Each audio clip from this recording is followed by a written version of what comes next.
তো প্রশংসা সমস্ত তারিফ সেই মহান আল্লাহ তাবারক তাআলার জন্য, যে আল্লাহ তাবারক তাআলা গাছ গাছরা বানাইছে। এত সুন্দর সুন্দর গাছ গাছরা আমার আল্লাহ বানাইয়া দিল বিশ্বর জমিনে। কোটি কোটি গাছ আল্লাহ বানাইছে, আবার গাছের মধ্যে ফল আল্লাহ দিয়ে দিল। সুবহানাল্লাহ। আমার মায়েরা, গাছের ফল আমরা খাইতেছি, কিন্তু চিন্তা করে দেখলাম না ফলটা কারা দান করে দিল। এই যে কোটি কোটি মানুষের গাছ আল্লাহ, এত সুন্দর সুন্দর গাছ আল্লাহ বানাইছে। জান্নাতের মধ্যে গাছ তোমরা দেখতে পারবা, কিন্তু দুনিয়ার গাছ গাছরা আর জান্নাতের গাছ গাছরা সমান হইতে পারে না। ওই জান্নাতের মধ্যে যখন গাছ গাছরা দেখবা, গাছের মধ্যে ফল তোমরা দেখবা, এত সুন্দর সুন্দর ফল জান্নাতের মধ্যে দেখবা। আল্লাহর কাছে কানবা, আল্লাহ আলহামদুলিল্লাহ, সমস্ত প্রশংসা আলহামদুলিল্লাহ, যে গাছের ফল আল্লাহ খিলাইলো। জান্নাতের মধ্যে ফল দিকে খুশি হয়ে যাইবা।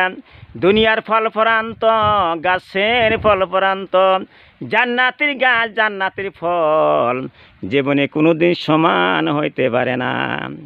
তে আমার মায়েরা, যখন গাছের ফল তোমরা খাইবা বলবা আলহামদুলিল্লাহ, আর বিশ্ব নবীর প্রতি দরুদ শরীফ পড়বা সাল্লাল্লাহু আলাইহি সাল্লাম। আমার মায়েরা, হাসরের ময়দানে মানুষে উঠিয়া যাবে, কিন্তু গাছ গাছরা এত সুন্দর শ্যামা আল্লাহ দিল, শ্যামার মধ্যে বসিয়া বসিয়া আমরা থাকি। এত আরামের গাছ গাছ আল্লাহ দিয়েছে, একটা গাছ তুমি বানাইতে পারবা না বিশ্ব জমিনে। এমন একজন ব্যক্তি নাই, এমন একজন পণ্ডিত নাই, এমন একজন মানুষ নাই যে একটা গাছ বানাইতে পারে। যে আল্লাহ গাছ গাছরা বানাইছে, ওই আল্লাহরই 5 ওয়াক্ত নামাজ পড়তে হবে। যে আল্লাহ গাছ গাছরা বানাইলো, ওই আল্লাহরই রোজা থাকবা। যে আল্লাহ গাছ গাছরা বানাইলো, ওই আল্লাহর জিকির করতে হবে। আমার মায়েরা, আল্লাহ মানুষ বানাইলো কিসের জন্য? যত গাছ গাছরা দুনিয়ার মধ্যে আছে, সমস্ত গাছ গাছরা আল্লাহ মানুষের জন্য বানাইছে। আমার মায়েরা, দুনিয়ার মধ্যে যদি গাছ গাছরা না থাকতো, মানুষের না কতই কষ্ট হয়ে যাইতো। সুবহানাল্লাহ। তাই সবে আল্লাহর প্রশংসা করব আলহামদুলিল্লাহ। এই যে লজ্জাপতি গাছ একটা আছে, যখন তুমি সিবি দিবে সঙ্গে সঙ্গে চাইপা যাবে, আবার পাতা পুতা দাঁড়াইয়া যাবে। আমার মায়েরা, আমি গাছ বিষয়ে বয়ান করলাম। যদি আল্লাহ গাছ বানাইছে, মানুষ বানাইছে, হাসরের ময়দানে আবার মানুষ আল্লাহ বানাইতে পারবে। যেমন গাছ গাছরা মাটির থেকে হইতাছে, ওই মাটির দ্বারা মানুষও সৃষ্টি। হাসরের ময়দানে মানুষ ওই আল্লাহ বানাইতে পারবে, এই শক্তি আল্লাহর আছে। তাই যে আল্লাহ গাছ বানাইলো, গাছ গাছরা বানাইছে, ওই আল্লাহরই প্রশংসা করো আলহামদুলিল্লাহ।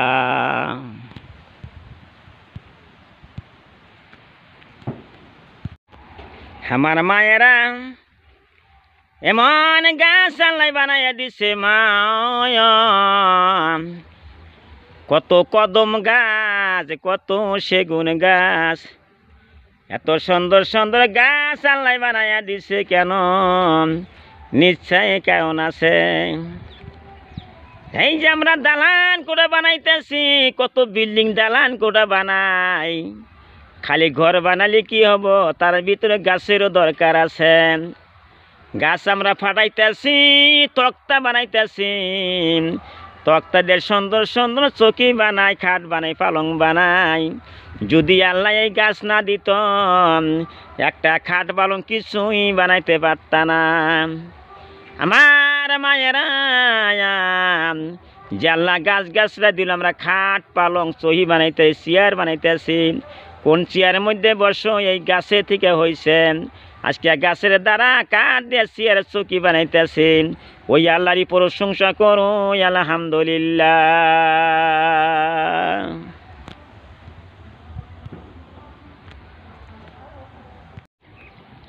এত সুন্দর জুয়ারের আবাদ, এত সুন্দর জুয়ারের আবাদ, আল্লাহ তুমি দিলা এত সুন্দর গাছ গাছেরা তুমি বানাইলা।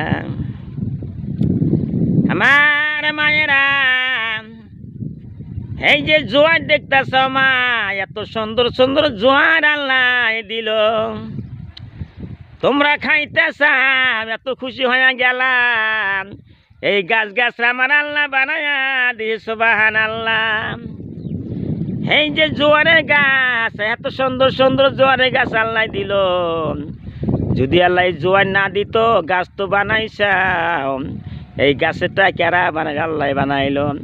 গাছটা আস্তে আস্তে বড় হয়েছে, জোয়ার ধরছে, ওই জোয়ার আমরা খাইতেছি আলহামদুলিল্লাহ। হাজার হাজার কোটি কোটি বার আল্লাহর প্রশংসা করবা আলহামদুলিল্লাহ। আমার মায়েরা এ ধান পাইকা গেছে, এত সুন্দর সুন্দর ধানের আবাদ আল্লাহ দিছে। এই যে গাছ গাছরা, গাছের থেকে ধান হইতেছে, গাছ কোথায় থেকে আসলো? যদি আল্লাহ এই গাছ না করতো, গাছ না দিত, জীবনে কোনোদিন ধান হইতো না। আল্লাহ তাআলা ক্ষেতের মধ্যে ধান দিছে বাজান, ওই আল্লাহরই প্রশংসা করি আলহামদুলিল্লাহ।